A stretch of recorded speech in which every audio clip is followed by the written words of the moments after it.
St. Joseph, you may have heard that this place is also known as the Black Snake Hills.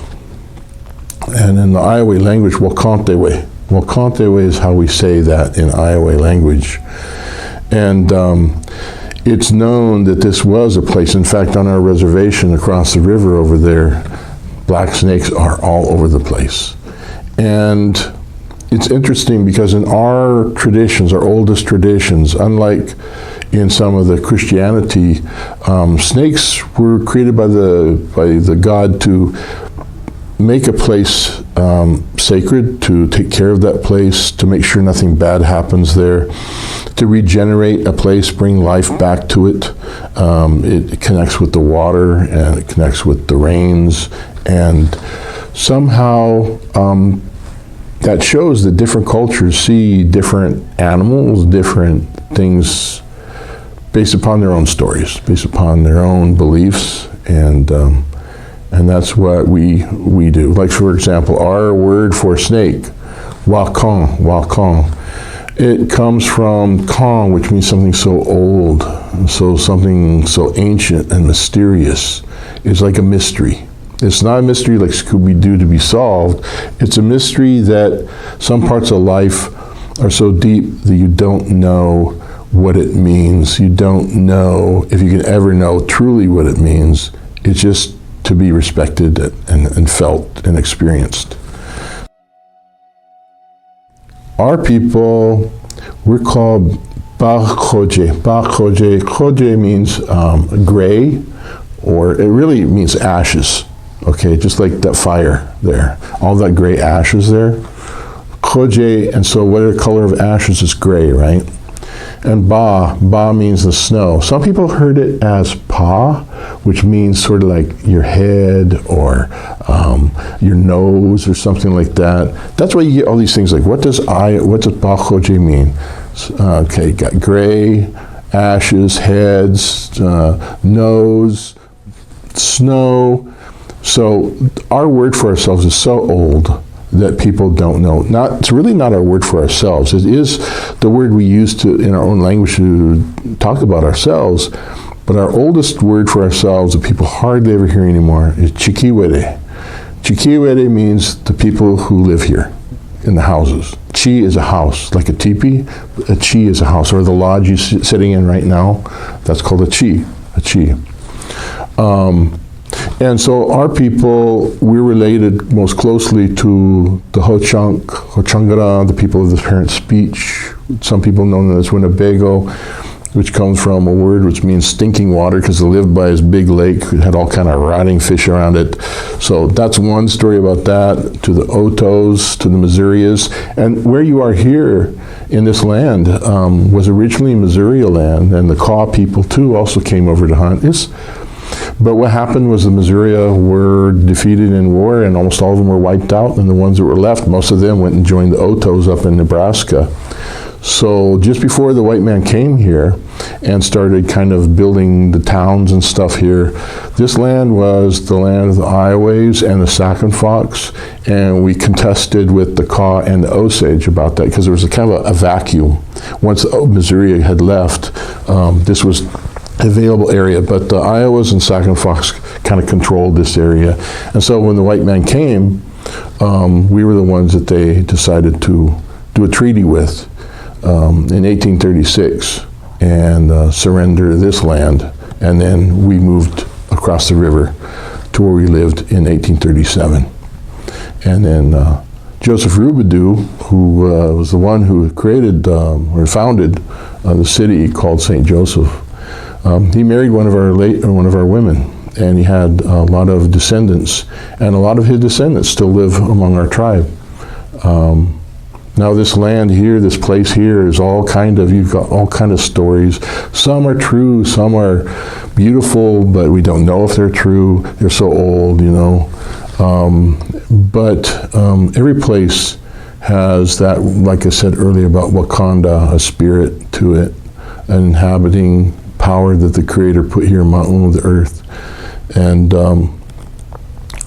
like we said, the black snakes kind of protected this place. And one thing to know too is when old Joe Rubidoux plotted the land of this city, there was one area he couldn't really sell because it was a burial area. It was a hill that our people buried when we had a village down on the Platte a little bit further. Apparently at one point in the 1830s, we lived about 6 or 7 miles from the Missouri up the river there. But this hill where people were buried, they ended up putting the courthouse on it after they kind of flattened it out. And so I don't know if anything ever spooky happens there, but people always say, you know, Indian burial grounds. Well, the reality is all this land is Indian burial ground, not just here, but everywhere, because we were everywhere. There's no place that did not have us living there. So just think about that, like when you're alone, that you're not always alone. Our tribe was arranged with clans. We had Bear Clan, and Buffalo Clan, Eagle Thunder, we had Wolf and Elk, and we had Beaver, and we had Owl. We had all these different clans, many clans. And each clan had its own origin story of how it came to be. And if you were of a different clan, you didn't learn any other clan's story. It was secret, it was yours. And the common story about how the earth was made as an island, a muskrat bringing up all that flooded soil from the bottom of the flood and then spreading out to make the land, that's when all the different clans started getting formed. And so each clan also had this story, and each story had events in the story. I'll tell you a little bit, the beginning of the Bear Clan story. So underneath the earth, at the beginning of everything, Madadanida, the time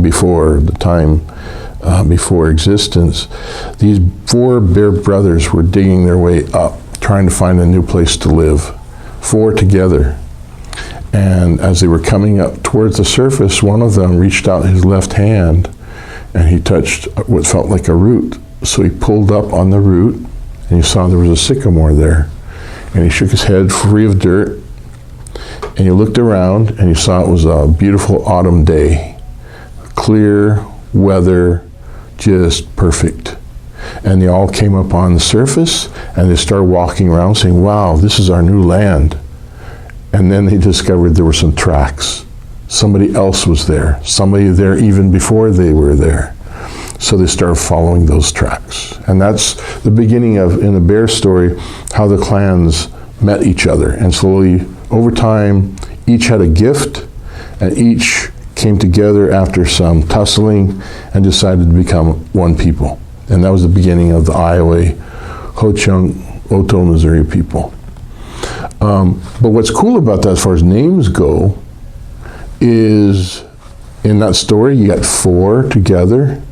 You got left arm, you got sycamore, you got shakes his head. All these are names. So Bear Clan name, they have a Bear Clan name. Pahuye, shakes his head. Naton, sycamore. Ukrashchi, left arm. So in a way, when you have all the people from that clan together, it's like a living story. That's one kind of name. And that kind of name, the clan name, was given to you by the clan elders after about a year when you were born. When you're first born, you don't have a name other than the order of your birth. There are 4 names that the boys have and 4 names that the girls have, depending on what order of birth you are. First one's Hingru, Haka, Hena, Hagainye, and the girls have their own as well. But as soon as you get to the stage where you have a clan name, you're known by that name. In our culture, the mother and the father don't do the disciplining. It's the uncle and the aunt. In the way we call uncle and aunt, it's the mother's brother or the father's sister. And they discipline, whether it's a girl, it's the aunt that disciplines the girl, and if it's a boy, it's the uncle. And the way the discipline wasn't by hitting. Sometimes it was by shame. Sometimes it was by teasing. Sometimes it was like, oh, well, you're so slow, maybe I better get you a horse because you just can't even walk as fast as you need to walk or whatever. So you kind of tease somebody into behaving right. So that's another kind of name, an uncle name, they call it. It's a different kind of name. So, for example, I'm pretty pale. So my uncle name, Art Lightfoot gave to me is Bakodeshka, which means pale Ioway. So we all have, so those are three kind of names: the birth order name, the clan name, and then also an uncle teasing name. The last kind of name is an accomplishment name. And that is like Great Walker is one. And there are two Great Walkers. One, he got revenge on the enemy tribe by going up in 24 hours and killing several enemy and coming back. And then another Great Walker that people know about also as Big Neck, they called him Great Walker because he was so brave he'd walk anywhere alone without any kind of fear because he could take care of himself no matter how many people came at him. So that's the fourth kind of name. And so in a way, if something happens to you, you do something amazing, something that makes you who you are, or no matter if you're male, female, whatever, you take the name of what makes you you. And that's the fourth kind of name. So that's a little bit about Indian names, how we do it. And sometimes we also take on a name that one of our ancestors had as a way to honor. But then when you have the same ancestor with a whole bunch of descendants, with everybody having the same name, it gets a little confusing. So once we were moved across the river in 1837, it was only a few years in the 1840s, about 10 years later, actually less than 10 years later, and they were heading out to Oregon, and then suddenly there was a California gold rush, and then there were just hundreds of wagons going right through our reservation on the St. Joe Road, between St. Joe and further out where they would turn north to hit the Platte River. And so there were all these epidemics. We had been hit by epidemics since we first made contact with non-Indians, and cholera and smallpox was just taking a lot of us, and that's why we got almost whittled down to just about 100 or so people. Now, one of these stories was kept here, told by Mary Alicia Owen. It's a story about a little Indian girl over there. Not for sure if she was Iowa, not for sure if she was Sac and Fox, but it was right through our reservation. And apparently there were some of the folks headed out to the gold fields in California, and they paused there probably to take a rest, to eat lunch, dinner, whatever, and the little Indian kids were always curious about these people coming through. There's not TV or anything to do in those days, so anybody new was interesting to them. So they were kind of shy, and they were kind of standing around, a couple older kids, and their really small little sister with them, and the people in the wagons, come on up, and they gave them some gingerbread, and this is such sweets, good food, and so the little kids didn't have enough to eat anyway. They got up there and got in the wagon and were eating, and then the wagon master at a certain point said, yeah, and they started taking off, and the wagons jolted, started going. The kids are scared, so they jumped right out, but they forgot their little sister. The little sister who couldn't jump out, I mean, you're talking about a 2, 3, 4-year-old at most, somewhere, a little kid. And they just took off. They totally got scared and ran off. By the time they remembered their sister, the wagons were gone miles down the road. And then the Indians weren't allowed to get off the reservation either, because it was almost like a big prison camp. So this little girl disappeared out to California, and these people decided to keep her kind of like a pet, kind of like a playmate for they had a little kid too, and they didn't want their little kid to get lonely, so it's like instead of getting a little puppy, grab a little Indian kid, same kind of deal.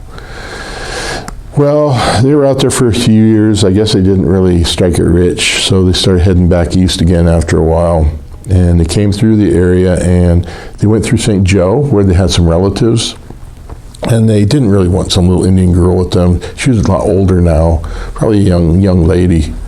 And they said just kind of dumped her off to be a servant or a maid here in St. Joe. And this little girl, she always kept her family where she belonged in her heart, but she'd forgotten a lot of the stuff. She'd forgotten her language. She forgot a lot of stuff. But she learned all these skills with these people, seamstress and all these ironing, all this stuff that she knew how to do. So not only did she do the work there at that house, but she took on extra work to save a little money, because her dream, when she got little money after a couple years, was to go around and see if she could find her family again. So she did that. She saved up, and then she went back over into Kansas. And this was before all the tribes. Only 4 tribes are left there. Before they had 20-something tribes over there. And they all get pushed down to Oklahoma, except the 4, the Iowa, Sac-and-Fox, Potawatomi, and Kickapoo. But anyway, there were still more tribes at that time. So she went and she saved her money and she traveled. First she went over to the Iowas and Sac-and-Fox and some of the, right across the river there. She figured that was right on that road. And she'd go around to people and say, you know, do you know me? Do you know who I am? Do you know my name? And they're like, we don't. And a lot of people died. In fact, when the missionaries had their school over there, they said like out of 30 kids, there's only 2 of them that had their parents left. So people were dying left and right from cholera disease, drinking, fighting, just a total time of despair, just nothing to live for. You're in a prison camp, basically. So this little girl just didn't give up her heart. She was a young lady now, I should say, probably a teenager. And she's going around, do you know me? She asked every tribe, she asked people, just stop them. Do I look familiar? Do you know who I am? Do you know my name? Do you know my family?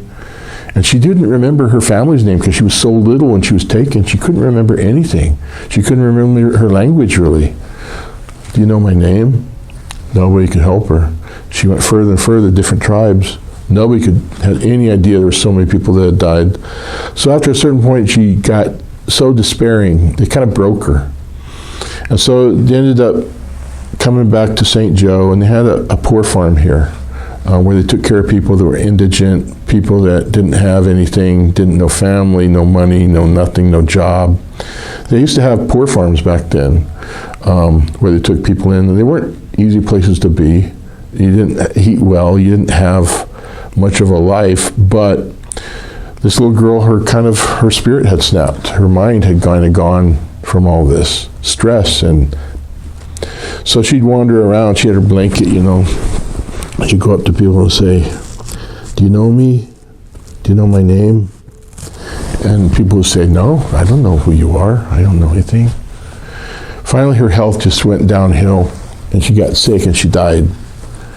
And for years afterwards, people said they saw this figure in a blanket coming up to people saying, do you know me?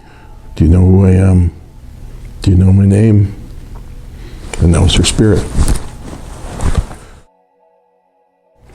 So some of our heroes, some of our stories concern themselves with the twin boys. They were like naughty twins who got in all kinds of trouble, and their father was always trying to get them out of it. But they had special powers. At the beginning, the 2 boys, their mother died, and the father came back to find the mother dead, and he decided he couldn't raise 2 boys. He could only really raise 1. So he took one of the babies and threw that one into the woods, and he took the other one and left. Well, the baby in the woods, there was an old grandma mouse that saw the baby and decided to raise that baby herself. So she raised that baby, taught her all kinds of powers and abilities that the other baby didn't have. So as they got older and older, one day the baby decided to look and feel like something was missing because they were part of a twin, you know. And so he walked all over the place until he saw a little boy that looked just like him. But he also saw a man, and he was mad at that man, and he didn't know why he was mad at that man, but that was his father who threw him away. So he waited till the father went hunting, and then he came over to the boy and said, hey, let's play. And so they played for a while and everything, and finally he left when he knew the father was coming back. So they played for a few times the next week or so. They played every day. And the father said, I noticed you've been pretty happy. I mean, is something going on? I'm happy that my son's happy.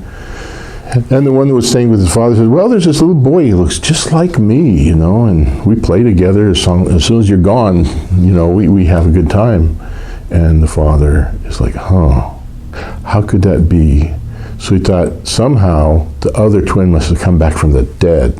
So he was wondering, how could he find out? So he said, okay, next time that little boy comes, I want you to cut off his little scalp lock. Not scalp him, it's a braided lock that comes down from your hair. Cut it off, and then he'll have to stay with you. And so the next time the father took off, the two little boys were playing. The one little boy was with the father, said it was a little tricky. He said, hey, brother, come over here, I'll put you in a headlock and see if you can get out of it. So the other one was much stronger, being the mouse boy, right? And so he put the headlock on him, and he cut that braid right off. And the other one said, give me back my braid. But that was where all his power was stored, in that braid. So he stayed there until the father came, and the father was really happy that he was alive, and he told the story about how the grandmother mouse saved him. And the father said, well, I'm glad to have you back, son, and I'm sorry, I threw you away. I don't think that made it really great for him anyway. But after that, the two boys started having adventures. And in those days, there were monsters all over the world. And the father would warn them, don't go to this place because there's giant rattlesnakes. Don't go there. And or don't go over here because there's swans and they'll take you off and fly you off somewhere else. So we have a lot of these stories about what happens to these young boys. Now the thing is that we have rules in telling our stories. We have rules in telling our sacred stories. And so I have to tell you the version that you can hear, because some of them are so sacred, very few people can hear them all the way through. And some of them, anybody can tell any time of the day or any time of the year. And some of them are so sacred, you can only tell them in the wintertime, because snakes are the guardians of stories. And if they hear you telling one of those sacred stories when snakes are awake, they may come over and bite you. So the snakes are the guardians not only of stories, but of sacred places. Well, here's a story about a possum.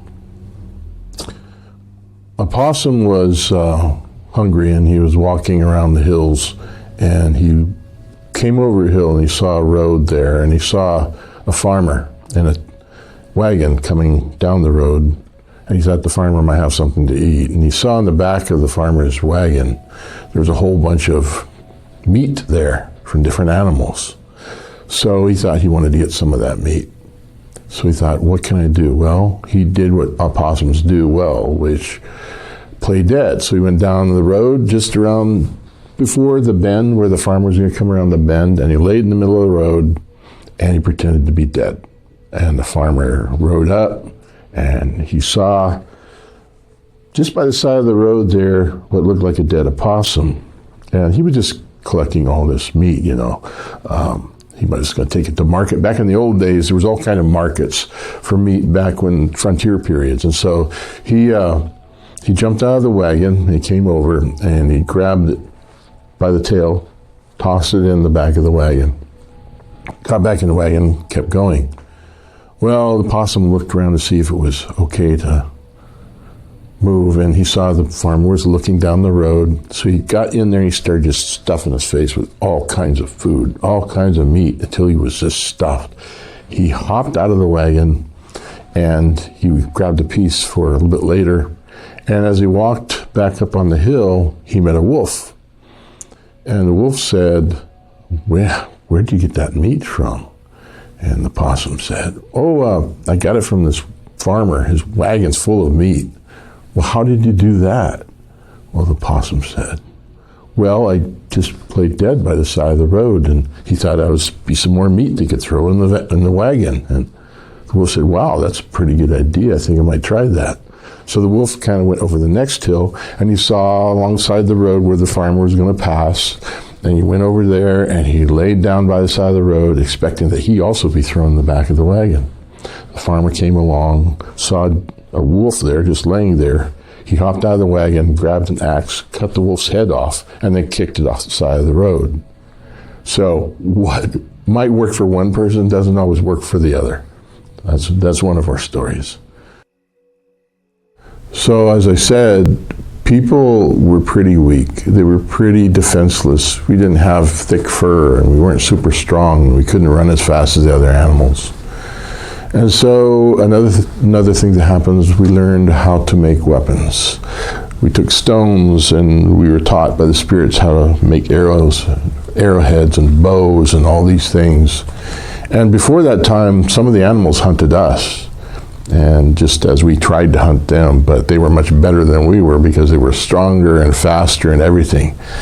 But making weapons kind of evened things out a little bit, and it made it so that we started hunting the animals more successfully than they hunted us. We would shoot at a bear before it could get to us, and then we'd have bear to eat. So the animals were pretty upset about this, because they kind of had to, you take something away from somebody who was used to it, it makes them upset. And so they're like, this isn't right. These humans, they have these weapons. We don't have anything like that. And the deer are like, yeah, we can't.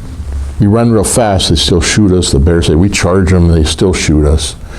So they went into their various councils, the bear council, the deer council, every kind of animal, the fish council, the insect council, they all had councils. And so the first one was the bears, and they said, well, let's try to make some of these bows, just like people do. And one bear even sacrificed itself because they said, oh, we know that string is made out of intestines. So we're going to cut you open and make that bowstring. And they tried to make some, but every time they tried to shoot the bow, their claws would cut right into the string. And they said, well, all we'll do then is we'll just charge harder than ever, and we'll try to get them before you shoot us. That's what the bears came up with. The deer are like, we don't really have a shot. We taste really good. People like to hunt us. So what we're going to do is we're going to make a rule. And the rule is, yeah, you can shoot us, but once you shoot us, you have to take care of us. You have to cover our eyes so we don't see us when we skin us out. We put a little water in our mouth so we're not thirsty when we go to the other world. And so you treat us right, and then you continue to hunt us. That way our spirits can come back and make new deer. And to make sure that happens, we will send a spirit called the little deer, and we'll follow that blood trail back to the deer and we'll ask that blood, did this person do the right way? Did they take care of that deer the way it's supposed to? Don't waste the meat. Don't let it suffer. Just take care of it. If that person did the right thing, then they were okay and they could keep hunting. If the person did not do the right thing, then that little deer would follow that blood trail all the way back to that person, and that person would get rheumatoid arthritis. They'd get arthritis, and it'd make it harder and harder every year to go hunt deer. That's why. So that's with deer solutions. So every different kind of animal and stuff started coming up with different things that they could do.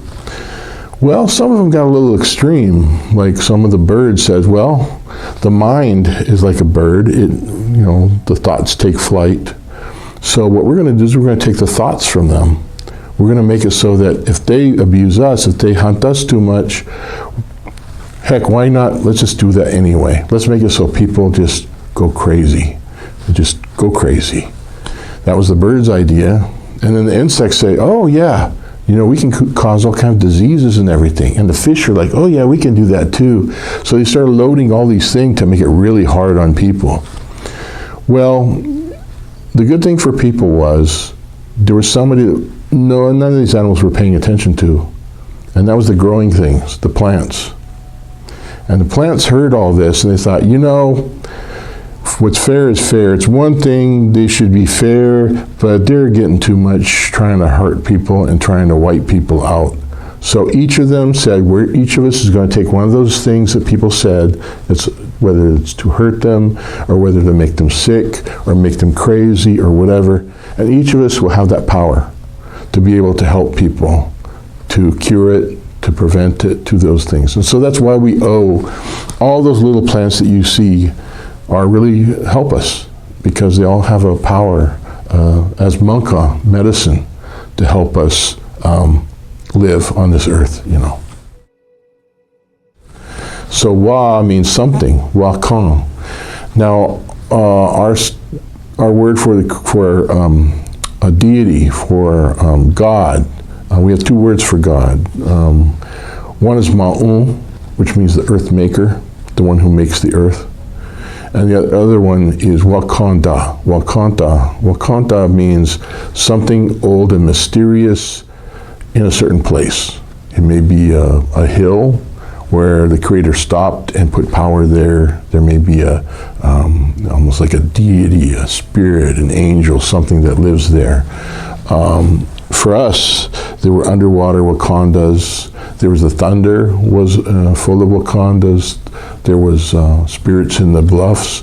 All of nature was full of the invisible, full of beings that were put here by God to help take care of creation, to make sure it functions right, and to help us too when we do something like offer tobacco.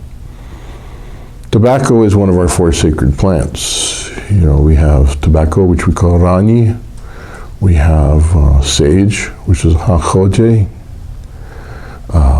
We have cedar, bati, and we have sweetgrass, kanami.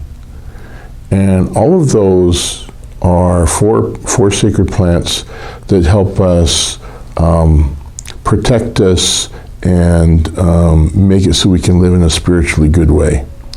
I'll tell you the story about tobacco in a minute, but for example, Badi, cedar, grows up on the mountains, up on the hills, up on the bluffs, and it is connected to the thunder. Often you'll see thunder, lightning will strike a cedar tree. And some of our clan names are associated with that, with the cedar tree. And the cedar, if you burn it, like for example on a stove or something, it helps purify your atmosphere of your kitchen, of your house. It cleans that up, just like sage does. You probably have seen sage, hakoje, the gray skinned, and it does the same thing too. It purifies. Now the thing is about sweetgrass, it purifies, but also it's sweet. It pleases spirits. It makes them happy. It calms them down.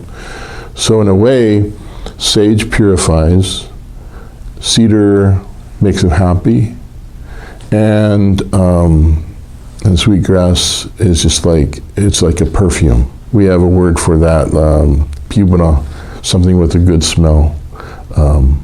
So those are 3 of our sacred plants.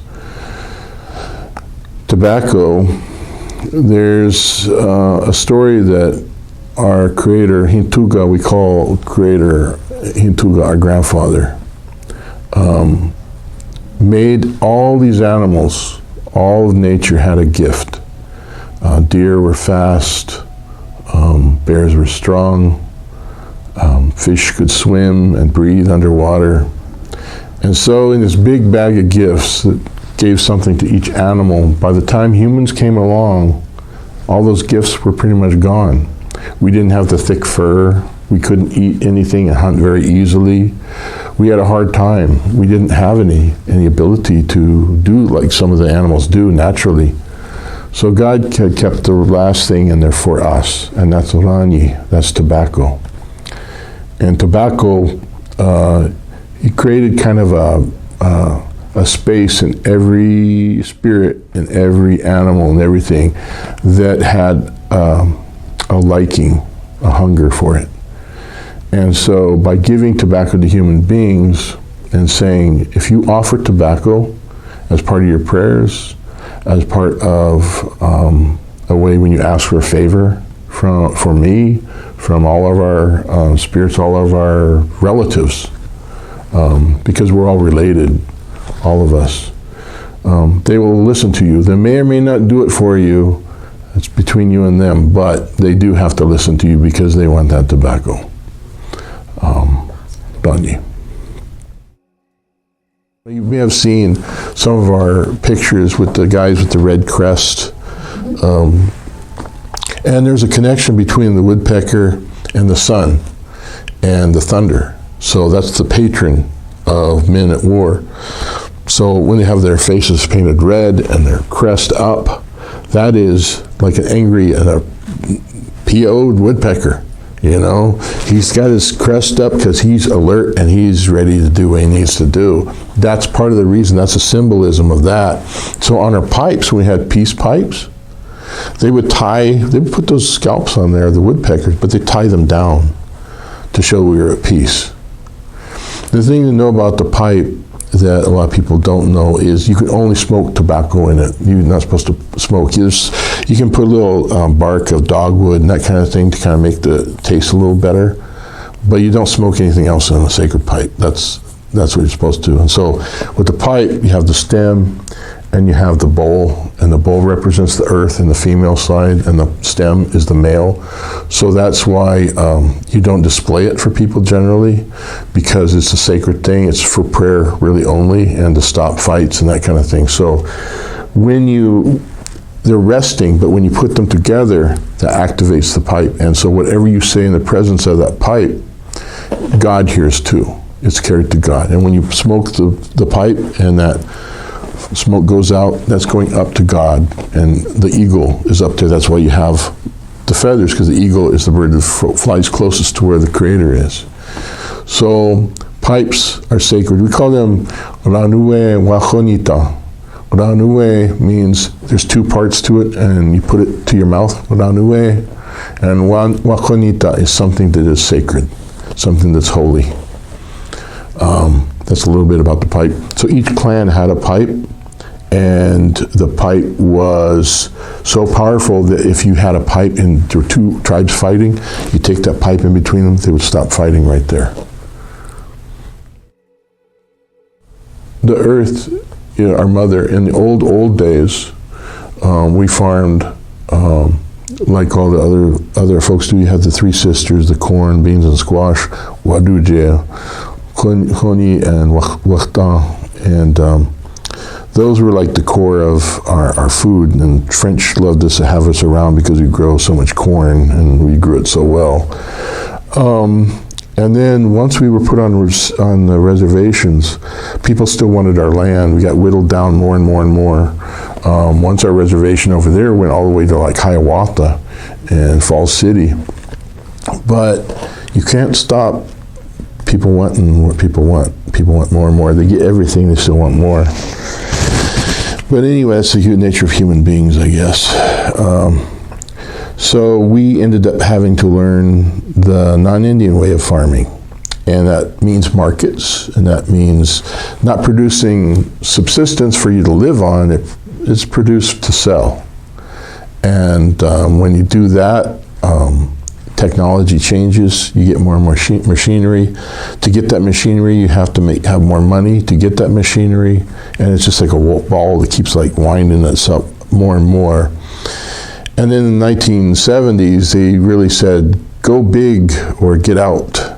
So everybody had to get, even the family farms began disappearing. And so you had the big farms, because at that scale, it's the only way that they could afford to get all the input and all the fertilizer and all the stuff they needed, bigger and bigger and bigger. Well, what we did is we saw that was killing the land. Our chairman saw that the soil was dying. It was all dead because of all the stuff we pumped into it, and it was all compacted. And it's living soil that creates living food, and food that nourishes your body in a healthy way. So we kind of did an about turn from the industrialized kind of to try to come up with something closer to our older way. What the food is to help you to grow, to nourish the body and the spirit. And it hasn't been easy. We've had pushback from neighbors who don't believe in that. But if we don't take care of the land won't be able to take care of us, and the water will get worse and worse. And what's the point of having all the money in the world if you can't drink the water?